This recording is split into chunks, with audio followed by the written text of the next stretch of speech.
South ఇండియాలోని అతి తక్కువ ధరలకి రత్నాలనందించే ఏకైక సంస్థ 6JVR. ఆంధ్రప్రదేశ్ ప్రభుత్వం రాష్ట్రంలో పెద్ద ఎత్తున విమానయాన రంగాన్ని ప్రోత్సహించేందుకు ప్రణాళికలను సిద్ధం చేసుకుంది. ప్రస్తుతం ఉన్నటువంటి ఎయిర్పోర్ట్లకు తోడు అదనంగా కొత్తగా 7 ఎయిర్పోర్ట్లు ఏకంగా నిర్మించాలనేటువంటి ప్రణాళికని, ప్రతి జిల్లాలో ఒక ఎయిర్పోర్ట్ ఉండాలనేటువంటి ఆలోచన ఆంధ్రప్రదేశ్ ప్రభుత్వం చేసింది. ఈ క్రమంలోనే కాకినాడ సమీపంలో కూడా ఒక ఎయిర్పోర్టు ప్రతిపాదన వచ్చింది. అయితే ఊహించని విధంగా ఎయిర్పోర్ట్కి సంబంధించి షాక్ తగిలింది. ఎందుకంటే కాకినాడ ప్రాంతంలో ఏర్పాటు చేయాలనుకున్న ఎయిర్పోర్టుకు సంబంధించి ప్రభుత్వం గుర్తించినటువంటి భూములు సాంకేతికంగా విమానాశ్రయ నిర్మాణానికి అనువు కావనేటువంటి విషయాన్ని కేంద్ర విమానయాన శాఖ అధికారులు తేల్చి చెప్పారు.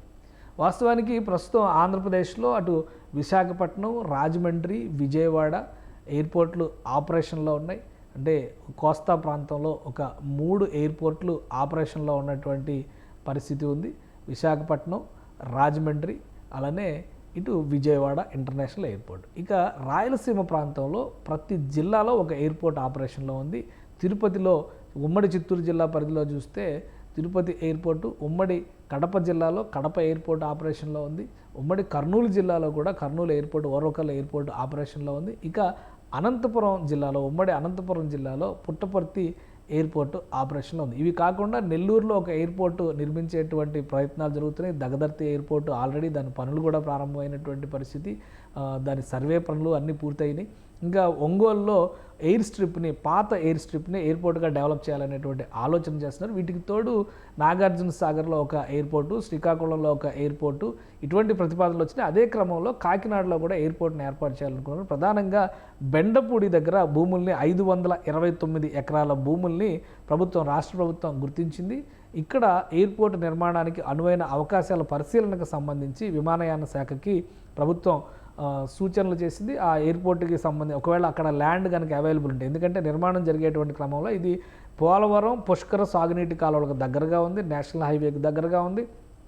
అలానే మరికొన్ని సదుపాయాల పరంగా చూస్తే అటు విశాఖ నుంచి కాకినాడ వచ్చేటువంటి మార్గంలో ఉండడం అనేది కలిసి వస్తుందనేటువంటి ఆలోచన చేశారు. ప్రభుత్వానికి సంబంధించి 529 ఎకరాల భూములు ఉన్నాయి. అయితే అక్కడ ఇబ్బందికరమైనటువంటి పరిస్థితులు, సాంకేతికంగా ఆ భూములతో ఇబ్బందులు ఉన్నాయనేటువంటి ఆలోచన చేయడంతో కేంద్ర ప్రభుత్వానికి సంబంధించి, ఎందుకంటే 216 హైవే కూడా, నేషనల్ హైవే కూడా ఇక్కడ ఈ భూములకి దగ్గరలో ఉంది. బెండపూడి, పిఈ చిన్నాయపాలెం మధ్యలో ఉన్నటువంటి భూములు ఇవి ప్రభుత్వ భూములు. మొత్తం ఈ భూములన్నిటిపైన కూడా అధ్యయనం చేసిన తర్వాత సాంకేతికంగా ఇక్కడ ఎయిర్పోర్ట్ నిర్మాణానికి అనుకూలంగా లేదనేటువంటి అభిప్రాయాన్ని నిపుణులు వ్యక్తం చేశారు. దీంతో ఆల్టర్నేటివ్గా ఎక్కడ కాకినాడ ఎయిర్పోర్ట్ని ఏర్పాటు చేయాలనే అంశంపైన అధ్యయనం సాగుతుంది. మరో దఫా అధికారుల బృందం పర్యటించేటువంటి అవకాశం ఉంది. ఈ నేపథ్యంలో ప్రత్యామ్నాయ అంశాలపైన దృష్టి పెడుతున్నారు. కాకినాడ నుంచి పిఠాపురం మార్గానికి కనుక ఎయిర్పోర్ట్ని షిఫ్ట్ చేస్తే ఎలా ఉంటుందనే పరిశీలన జరిపేటువంటి క్రమంలో దానికి సమీపంలోనే మధురపూడి ఎయిర్పోర్ట్ ఉంది. కాబట్టి అక్కడ ఎయిర్పోర్టు